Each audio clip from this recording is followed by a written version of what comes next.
교회적으로 보면 11월 셋째 주, 장로님 기도해 주신 것처럼 미국 교회는 11월 셋째 주일에 추수감사 주일을 지킵니다마는 우리나라 현실에는 조금 안 맞는 것 같아요. 추석도 이미 지났고 또 11월 셋째 주가 되면 좀 춥고 이래서 추수감사 주일 지키기가 좀 그런데 11월 첫째 주 날씨도 적당하고 또 이렇게 농산물도 풍성하고 오늘 그래서 11월 첫째 주일에 추수감사주일 예배를 드립니다. 오늘 우리가 하나님 앞에 예배를 드릴 때에 모든 것이 다 하나님의 은혜입니다. 그런 고백으로 우리가 드려야 될 줄로 믿습니다. 지난번에 라오스에 다녀왔지만 장로님이 그러시더라고요. 늘 한결같이 더우니까 뭐 미래를 준비하고 그런 게 없어요.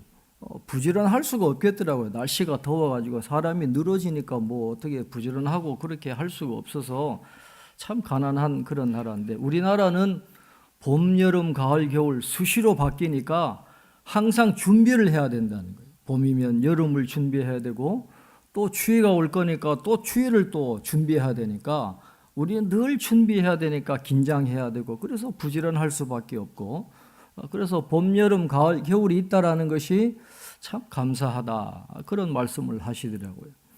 또 외국에 나가보신 분들은 알겠지만은 외국에 나가보면 한 처음 일주일은 굉장히 좋습니다. 푸른 잔디밭이 있고 뭐 양들이 있고 구더기처럼 기어다니고 굉장히 보기 좋은데 그 일주일이에요. 한 달, 두 달 가면 지겨워요. 재미가 없어요. 그런데 우리나라는 봄, 여름, 가을, 겨울 계절마다 얼마나 변화무쌍한지 몰라요. 요즘 단풍이 얼마나 아름답습니까? 또 우리나라처럼 이렇게 아기자기한 그런 자연 환경이 없어요. 너무너무 그런 좋은 나라에서 봄, 여름, 가을, 겨울 또 우리에게 풍성한 것을 먹게 하시고 또 살아가게 하신 그 모든 것이 다 하나님의 은혜입니다. 그래서 우리가 오늘 하나님 앞에 추수감사주일 예배로 드리게 됩니다. 종교개혁가 칼빈은 하나님의 형상으로 지어진 인간이 다른 피조물과 구분되는 탁월함이 바로 감사에 있다, 그렇게 이야기했어요. 다 하나님의 은혜로 삽니다. 짐승도 마찬가지로 하나님의 은혜로 살아가지만 짐승은 감사를 몰라요. 그러나 인간은 안다라는 것이죠. 그래서 이 인간의 그 첫 덕목도 둘째 덕목도 바로 감사에 있다, 그렇게 이야기를 했습니다. 그런데 우리가 꼭 기억해야 할 것은 진정한 감사는 진정한 믿음으로부터 시작된다는 거예요. 감사는 믿음에서 시작되는 것입니다. 하나님을 믿는 믿음이 없으면 하나님께 감사할 일이 없어요. 내 힘으로 살고 내가 땀 흘려서 소득을 얻고 내 힘으로 사는데 뭐가 하나님 앞에 감사할 게 있겠습니까? 그러나 믿음이 있으면 모든 게 감사한 거죠. 다 하나님의 은혜입니다. 그리고 하나님 앞에 감사할 수 있고, 또 믿음이 있다라고 한다면 좋은 일만 감사할 수 있는 게 아니죠. 모든 게 다 감사한 거예요. 어떻게 우리가 좋은 일만 있을 수 있겠어요? 다 불행한 일도 당하고 걱정도 있고 근심도 하고 염려도 하고 살아가지만 하나님을 믿는 믿음이 있으면 그런 모든 것에 대해서 하나님의 은혜를 알기 때문에 우리가 다 감사하면서 살아갈 수 있게 된다는 것이죠. 그래서 오늘은 추수감사주일 하루뿐만 아니라 우리가 1년 동안 또 일평생 감사할 수 있는 그 진정한 믿음이 무엇에 대한 믿음인가 하는 것을 우리가 함께 나누려고 합니다. 오늘 본문에 보니까 사사들이 치리하던 때에 그렇게 말씀합니다. 사사들이 치리하던 때는 사사시대를 의미하죠. 그 사사시대의 특징을 한마디로 성경은 뭐라고 말씀합니까? 자기 소견에 옳은 대로 행하던 때였습니다. 항상 망할 때 보면 망할 때의 중심은 누구냐? 자기예요. 자기가 중심이 되면 망하는 거예요. 자기 소견에 옳은 대로 행하던 때가 사사시대인데, 우리는 항상 기억해야 될 것이 우리는 자신이 중요하게 생각하는 것에 통치를 받게 되어 있습니다. 오늘 말씀을 들으면서 지금 나에게 하나님의 자리를 차지하고 있는 것이 무엇인지를 한번 살펴보시고 회개할 것이 있으면 회개하시기를 바라고, 하나님께로 돌이켜야 할 것이 있으면 하나님께로 돌아가는 그런 시간이 되기를 바랍니다. 사사시대에 팔레스타인 땅에 큰 흉년이 들었습니다. 유다 베들레헴의 엘리멜렉이라는 사람과 부인 나옴이라는 사람이 살고 있었습니다. 엘리멜렉의 뜻은 여호와는 나의 왕이시다, 그런 뜻이에요. 여호와는 나의 왕이시다. 나오미의 뜻은 나의 기쁨이라 하는 뜻입니다. 선남 선녀가 만난 거예요. 훌륭한 사람들이 만나가지고 훌륭한 가정을 이루었습니다. 그들이 살고 있던 곳은 유다 베들레헴 에브라시였어요. 유다는 찬송이라는 뜻이죠. 베들레헴은 떡집이라는 뜻이고, 에브랏은 풍성하다라는 뜻이에요. 유다 베들레헴 에브랏은 풍성한 찬송의 떡집이라는 그런 뜻이에요. 그곳에 머물기만 하면, 그곳에 있기만 하면 하나님의 풍성한 은혜를 경험할 수 있는 축복의 땅이 바로 유다 베들레헴 에브랏이었습니다. 그런 그들에게 두 아들이 있었어요. 말론과 기럧이라는 두 아들입니다. 말론이라는 이름의 뜻은 병약하다라는 뜻이에요. 병약하다. 기럧이라는 이름의 뜻은 쇠약하다라는 그런 뜻입니다. 병약한 아들, 쇠약한 아들 두 아들이 있었어요. 그런데 그 땅에 흉년이 드니까 이 가장인 엘리멜렉은 가족들을 이끌고 하나님께서 그들에게 허락하신 그곳에 있기만 하면 복을 받을 수 있는 풍성한 찬송의 떡집을 버려버리고 모압 땅으로 떠나게 됩니다. 오늘 성경을 보면 1절에도 모압이라는 이름이 나오고 2절에도 모압이라는 이름이 반복적으로 나오잖아요. 반복적으로 나온다라는 건 말씀을 해석할 수 있는 키워드가 된다는 거예요. 오늘 말씀을 해석할 때 모압이라는 단어를 여러분 꼭 기억해야 된다는 것입니다. 모압은 이스라엘 총회에 들어올 수 없는 민족이에요. 모압은 우상을 숭배하는 아주 음란한 그런 민족이었습니다. 하나님의 자녀들이 가서는 안 되는 땅이에요. 그런데 엘리멜렉과 나오미는 흉년이 드니까 더 좋은 환경을 찾아가지고 모압으로 이민을 간 것입니다. 모압은 이 세상을 상징하는 거예요. 유다 베들레헴 에브랏은 영적인 풍성함을 상징하는 것이고, 모압은 세상적인 풍성함을 상징하는 장소입니다. 유다 베들레헴 에브랏에 흉년이 든 것처럼 우리 개인에게도, 우리 가정에도, 우리 회사와 직장에도 흉년이 들 때가 있어요. 건강의 문제, 자녀의 문제, 물질의 문제, 인간관계의 문제, 어떤 국가적인 문제, 이런 문제가 우리에게도 다 흉년이 찾아올 때가 있다라고 하는 것이죠. 그럴 때 하나님이 우리에게 주신 그 자리를 떠나면 안 되는 거예요. 그 자리에 버티고 견디고 있어야 된다는 것이죠. 더 좋은 환경을 찾겠다고 모압을 향해서 떠나면 그건 하나님이 기뻐하지 않는 것입니다. 엘리멜렉과 나오미가 왜 모압 땅으로 갔을까요?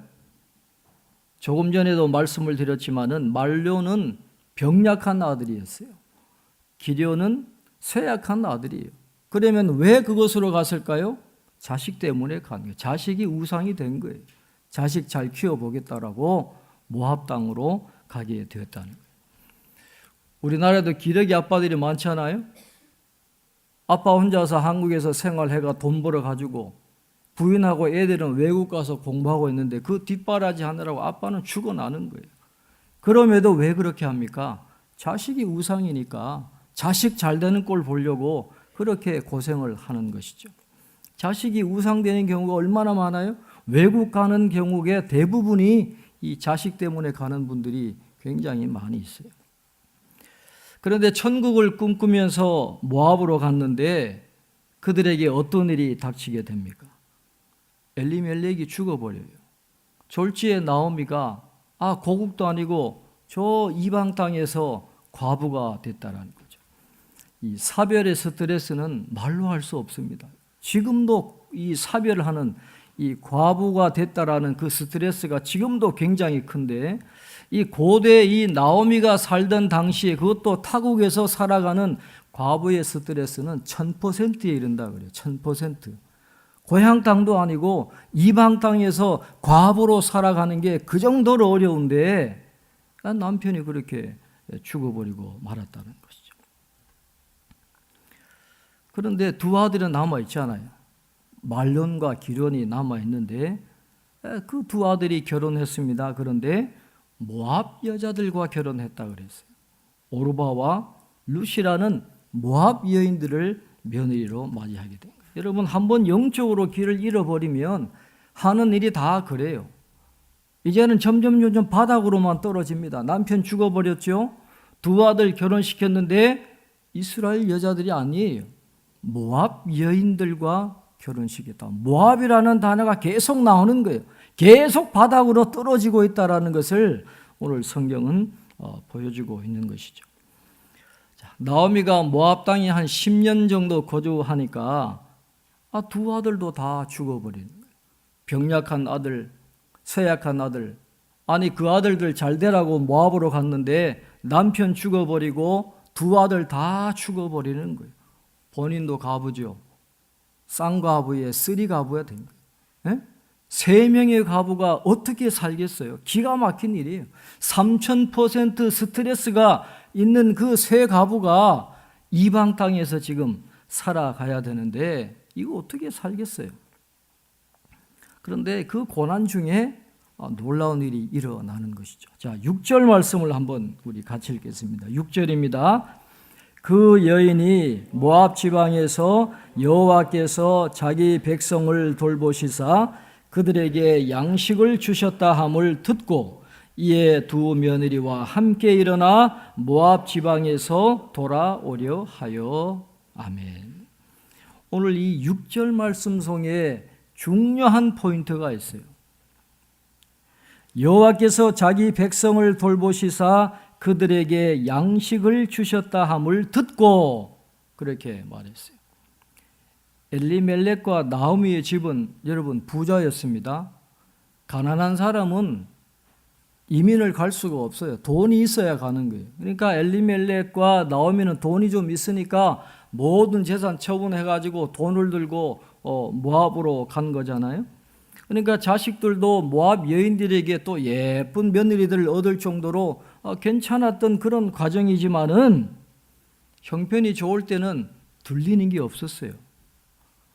들리는 일이 없었어요. 그러나 과부가 되고 보니까 어려운 형편이 되고 보니까 비로소 들리는 게 있더라는 거예요. 예루살렘의 소식을 듣게 되고 하나님의 말씀을 듣게 된 것입니다. 이게 축복이에요. 고난 때문에 하나님의 말씀이 들리는 것. 여러분, 이게 큰 축복이고 이게 감사할 거예요. 그래서 어떻게 됩니까? 두 며느리와 함께 일어나 모압 지방에서 돌아오게 되는 것이죠. 하나님의 말씀이 들리니까 하나님께로 다시 돌아가는, 유대 땅으로 돌아가게 되는 그런 은혜가 있는 거예요.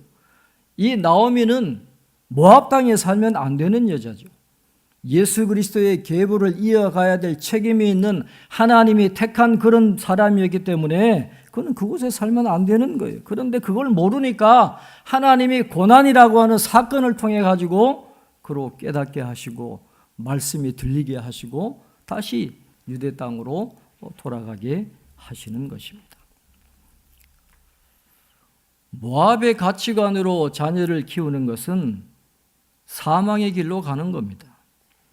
하나님의 목적이 없는 가정이었다고 한다면 하나님은 그냥 이 나오미의 가정을 내버려 뒀겠죠. 로마서 1장의 말씀처럼 하나님은 악한 사람들은 그냥 내버려 둡니다. 그러나 하나님의 그 뜻을 이루어야 될 그런 택한 믿음의 가정이기 때문에 고난을 주셔가지고 말씀이 들리게 하시고 그 말씀이 들림으로 다시 돌아가게 하는, 그래서 고난이 바로 축복이고 고난이야말로 우리가 감사할 조건이 된다라는 것을 오늘 성경은 말씀을 하고 있습니다. 우리들 교회 그 세미나에 다녀왔잖아요. 가보니까 교통이 별로 좋지를 않아요. 판교에 있는데 그냥 마을버스 타야 겨우 갈 수 있는, 교통이 아주 좋지 않은데 한 교인이 한 10,000명 정도 되고 청년부는 한 2,500명 정도. 그렇게 교통이 안 좋아도 청년 애들이 그렇게 온다는 거예요. 그리고 이 교회 특징은 보니까 고등부에서 이 청년부로 올라갈 때 이 누수 인원이 전혀 없어요. 보통 일반 교회에 보면 이 올라가면 갈수록 애들이 점점 사라지거든요.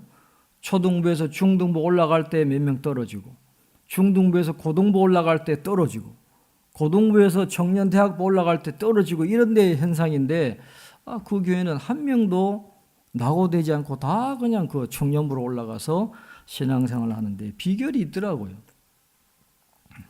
보통 교회들은 이제 대입 수능이 며칠 안 남았잖아요. 대입 수능 시험을 치는 날 보통 교회들이 대입 수능 시험 기도회를 하잖아요. 애하고 똑같이 하는 거예요. 애들은 시험장으로 가지만 부모들은 교회로 오는 거죠. 애가 시험 치기 시작하면 땡 해서 기도 시작합니다. 그 다음에 애가 시험 마치는 땡 하면 기도 스톱, 잠시 쉬어요. 그 다음에 또 다시 시험 땡 하면 또 기도하고 또 마치고 그러는데 그 교회는 대입 수능 시험 기도회가 없다는 거예요. 왜? 평소에는 기도 안 하다가 그날 기도한다고 뭐 하나님이 은혜를 베풀어 주시겠냐, 이런 요행을 바라지 말라는 거예요. 그래서 시험 칠 때는 하지 않고 이제 대신에 시험을 다 치르고 나면 그 애들을 이제 교회로 불러가지고 이제 집회를 하면서 그들을 축복하고 격려하는 그런 시간을 갖는데, 다른 교회들도 그렇게 하죠. 저녁에 애들 불러가지고 식사도 대접하고 애들 수고했다 위로도 하고 예배도 드리고 축복도 하지만은 이 교회는 분위기가 살짝 달라요. 보니까 뭐가 다르냐, 그 애들한테 선물을 주는데 머그컵을 하나씩 줘요. 보니까 빨간 머그컵에 흰 색깔을 새긴 그 머그컵을 선물을 주는데 뭐라고 붙어 있냐 하면 붓회 떨감, 붓회 떨감. 붙으면 회개하고 떨어지면 감사하라. 다른 교회는 반대예요. 이게 붙으면 감사하고 떨어지면 회개하라. 다른 교회는 그건데 이 교회는 반대예요. 붙으면 회개하고 떨어지면 감사하라. 그래서 이 대학 입시에 떨어진 애들, 그 애들에게는 이 교회에서 뭐라고 강조하느냐, 참 너희들 참 축복한다, 축하한다. 너희들은 떨어지는 고난을 감당할 수 있는 믿음이 있기 때문에 하나님이 그 고난을 통해서 너희들에게 복을 주시려고 너희들 떨어뜨린 거야. 에? 너희들은 믿음이 좋은 애들이니까 하나님이 얼마나 큰 복을 주시는지 몰라. 그러니까 감사해라. 그 다음에 붙은 애들에게는 뭐라고 이야기하느냐, 너희들은 떨어져서 당하는 고난을 당할 믿음이 없기 때문에 하나님이 붙여주신 거야. 그래서 너희들 대학 들어가면 이제 미팅신, 뭐 성형신, 다이어트신, 게임신, 유혹이 어마어마하게 있을 텐데 그 유혹에 넘어가지 않도록 회개하고, 너희들은 믿음이 없으니까 하나님이 붙여주셨다 그래 생각하고 신앙생활 잘해라. 그렇게 이야기한다. 그래서 붙으면 회개하고 떨어지면 감사하라. 이러니까 애들이 떨어져도 전혀 준익이 들지 않는 거야. 내가 실패한 인생이구나. 그런 마음에 들지 않고 하나님이 내 믿음을 인정해 주시는구나. 내가 고난당할 믿음의 그릇이 된다고 인정하시는구나. 그래서 당당하게 고개를 들고 다니고, 이 붙은 놈들은 고개를 숙이고 다닌대. 아이고 내가 믿음이 없구나. 그렇게 다니니까 이게 위화감이 없는 거예요. 그러니까 애들이 시험을 붙든 떨어지든 이게 서로 관계가 잘 이루어지고 한 사람도 떨어지지 않는 그런 공동체가 된다. 일반 교회는 반대잖아요. 붙으면 막 올려주고 칭찬하고, 붙으면 목사님 가서 인사해. 그리고 떨어진 애들 저리 가 있어. 이게 보통 교회인데 이게 우리가 그런 세상적인 가치관이 꽉 차 있어요. 교육자들도 그렇고 우리 교인들도 그렇고 일반적인 교회는 다 그런데 이걸 바꿔야 되는데 이게 쉽지 않은 거예요. 이 모압의 가치관을 버려야 되는데 그게 너무너무 어렵다라는 거죠. 또 그 교회 고인들 보니까 암에 걸리면 나 오늘 로또 맞았어 이렇게 이야기한다. 나 로또 맞았어. 아이고 하나님이 이 고난을 통해서 나에게 얼마나 큰 복을 주시려고 나에게 암을 주시나. 그렇게 감사하게 고난을 받아들인다는 것이죠. 이번에 세미나 주제 제목이 목욕탕 큐티 목회 세미나예요. 왜 목욕탕일까? 이분이 때밀이 목사거든요. 왜 그런 거 하니까 가면을 벗자라는 거예요.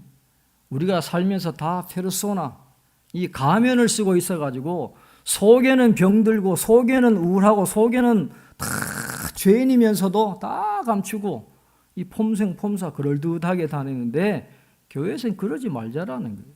때를 벗기듯이 우리의 가면을 벗고 내가 죄인인데 죄인과 죄인이 만나는 건데 손가락질할 일이 뭐가 있냐라는 거예요. 어떤 죄도 다 오픈하고 다 받아들이고 다 격려하고 함께 울고 함께 웃고 그런 교회가 돼야 되지 않겠냐.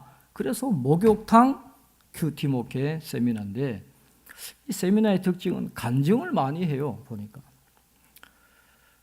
부목사 5명이 간증을 하더라고요.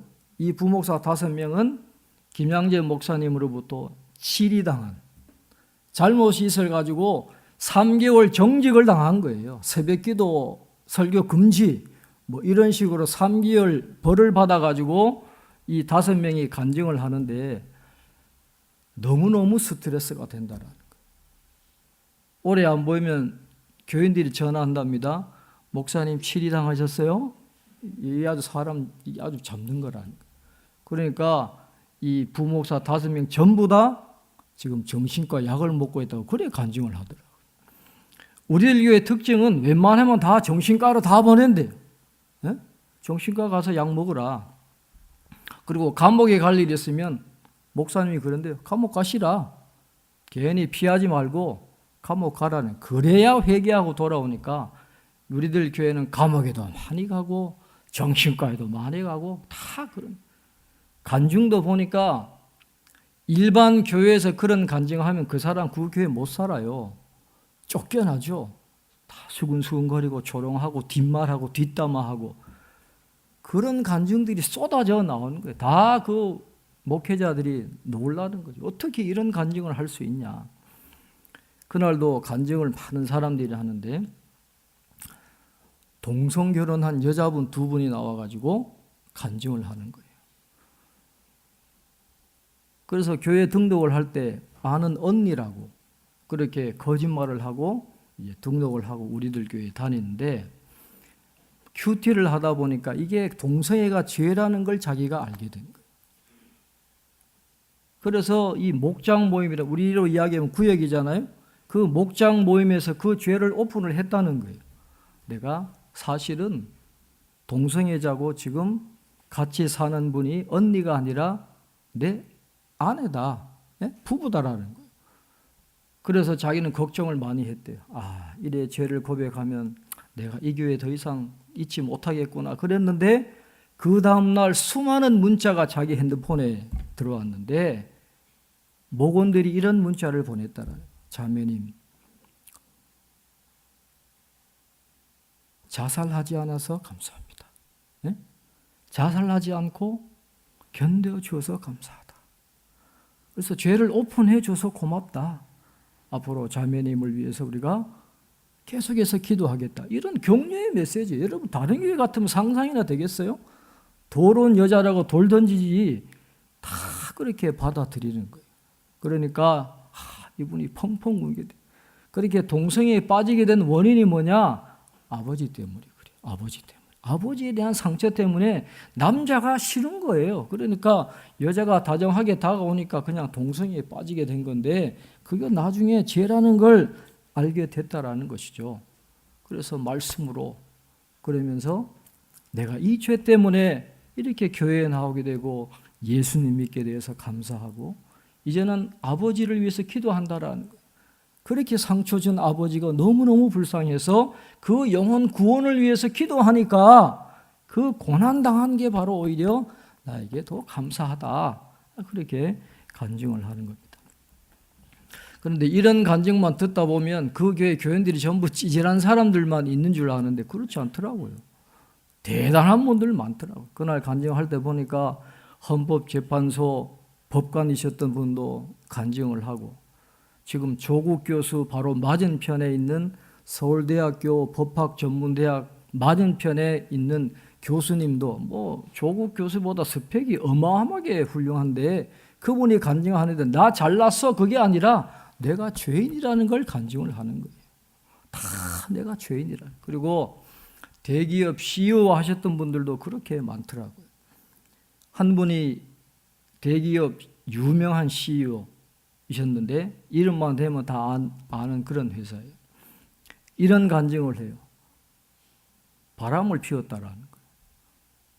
그래서 이러면 안 되겠다 해서 정리를 하려고 그러니까 여자가 딱 한 번만 그럼 이별 여행 한번 가자.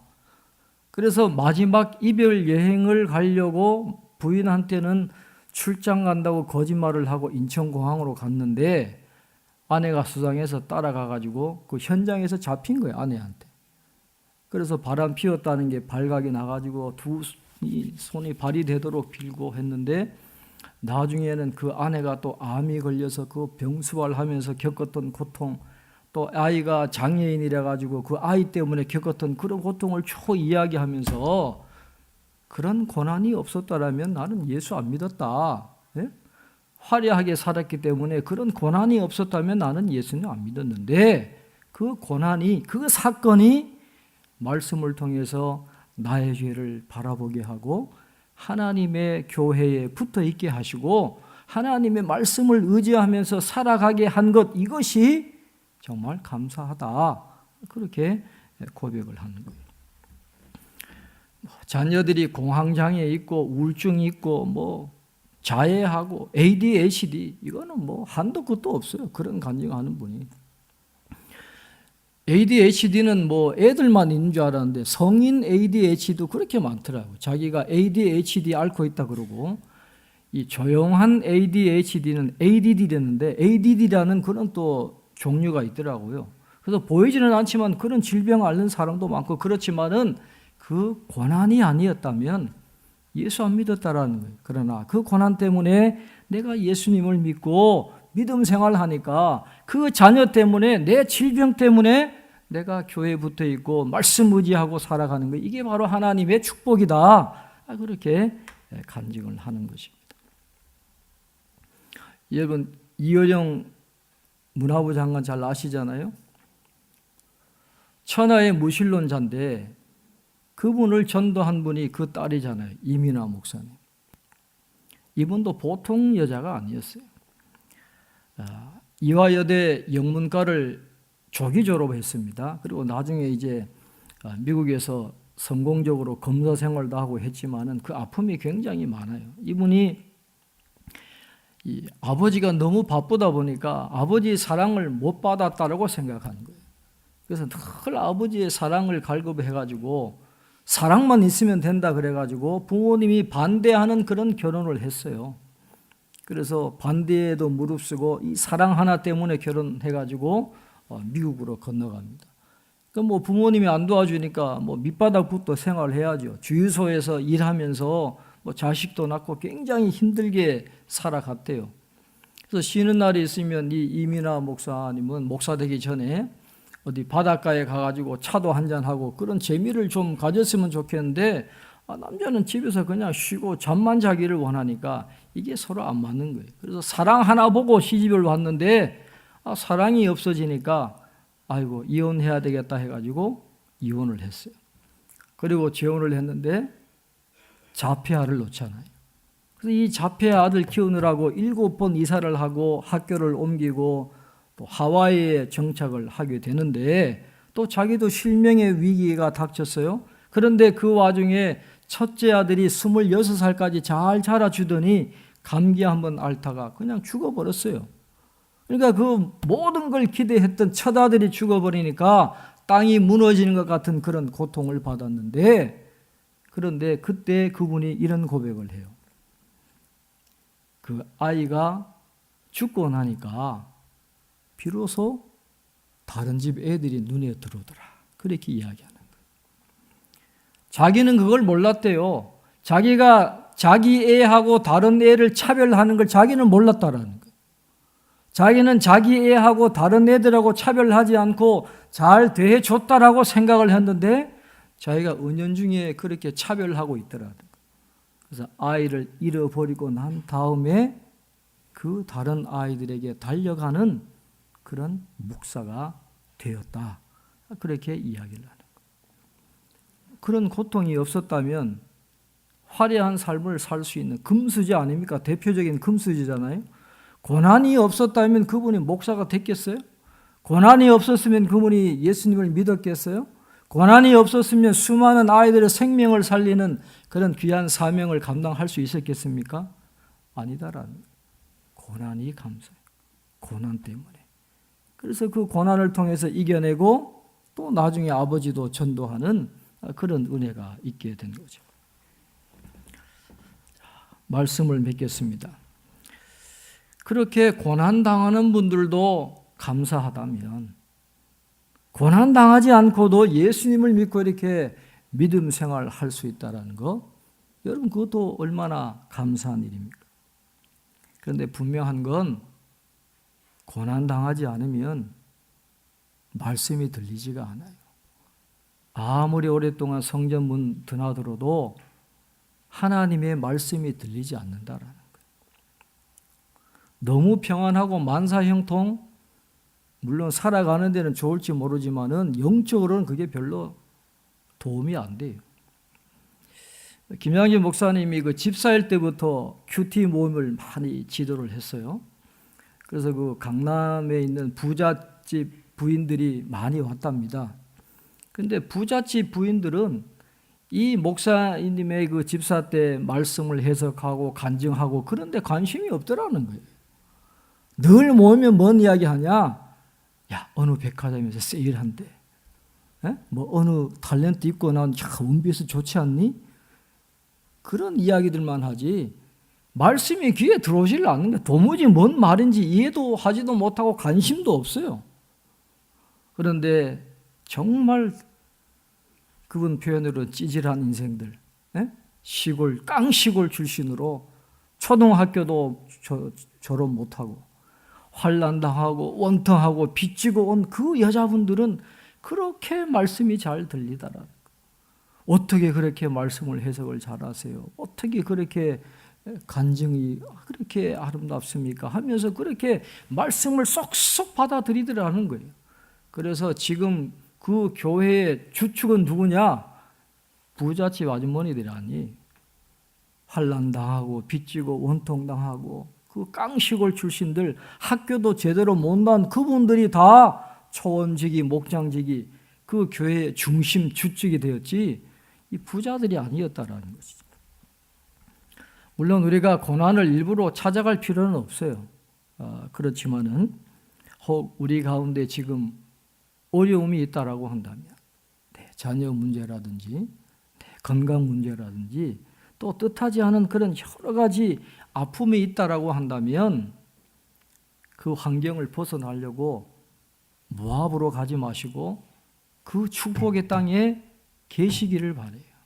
그러면 하나님이 분명히 그 고난을 통해서 여러분을 바라보게 하시고 하나님의 또 다른 계획을 이루어 주신다라는 것입니다.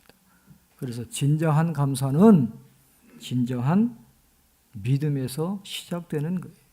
그 믿음만 있다라고 한다면 우리는 나쁜 일도 감사할 수 있는 거죠. 그러니까 추수감사절 하루만 감사할 수 있는 게 아니죠. 일평생 감사하는 그런 감사의 삶을 살아가게 되는 것입니다. 그래서 오늘 이 룻기를 통해서 우리에게 주시는 그 교훈을 잘 기억하시고 늘 고난 가운데서도 감사하고 진정한 믿음을 통해서 하나님의 영광을 드러내는 삶을 살아가는 저와 여러분 되시기를 바랍니다. 하나님 아버지, 은혜와 사랑을 감사합니다. 이렇게 아름다운 나라에 살게 하시고 아름다운 계절을 경험하게 하시고 하나님이 주시는 풍성한 것으로 먹고 살아갈 수 있도록 인도해 주신 것을 감사합니다.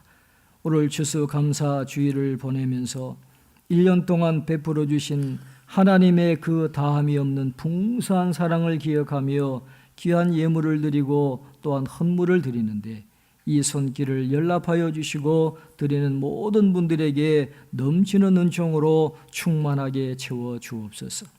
하나님, 그러나 좋은 일만 감사할 것이 아니라 우리의 조건을 보지 말고 구원해 주신 것에 대해서 감사하고 고난당한 것이 내게 유익이라고 고백했던 그 시편 기자의 고백이 나의 고백이 될 수 있도록 고난 중에도 하나님의 뜻이 있는 줄 알고 모압 땅으로 옮기지 않고 그 믿음의 자리를 지키게 하셔서 고난 가운데 내게 더 큰 은혜와 복을 주시는 하나님의 놀라운 손길을 경험하고 고난당함으로 하나님의 말씀이 들리고 하나님의 뜻을 깨닫고 하나님이 기뻐하시는 삶을 살아갈 수 있는 저희 모두가 될 수 있도록 축복해 주시옵소서.